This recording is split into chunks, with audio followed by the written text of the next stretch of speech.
In today's video, I'm going to teach you how to calculate working days in Microsoft Excel. By working days, we mean the number of weekdays between two dates, optionally excluding specific holidays. This is perfect for project timelines, lead times, or any schedule that ignores weekends. First, click the cell where you want the result to appear. Picking the destination cell up front keeps your formula organized and makes it easy to copy down later if you're calculating multiple rows. Next, type the formula in NETWORKDAYS, INTL, and leave the parenthesis open.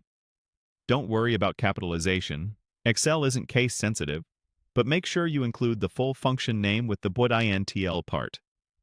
As soon as you type it, Excel will display a tooltip showing the arguments: start date, end date, weekend, and holidays.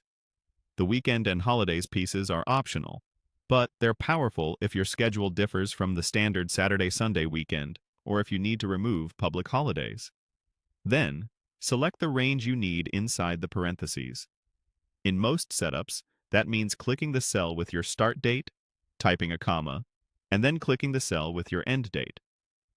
If your weekends are the usual Saturday and Sunday, you can close the parenthesis right there.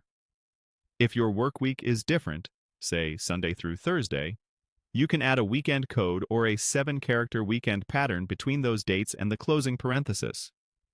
You can also add a holiday range as the last argument to subtract those dates from the count. For example, if you keep a list of holiday dates in a separate column, select that entire list as the holidays argument so Excel automatically excludes them. When you're done, add the closing parenthesis. Finally, press Enter.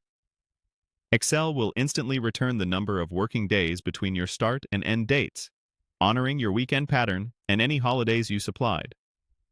If you see an unexpected result, double-check that your start and end cells contain real dates, not text.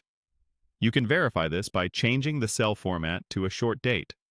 Also confirm that your holiday list contains valid dates and that your weekend setting matches how your organization defines weekends. From here, you can copy the formula down to handle additional rows, and you'll get consistent working day counts across your entire sheet. That's all it takes to calculate working days efficiently and accurately using Excel's NETWORKDAYS INTL function.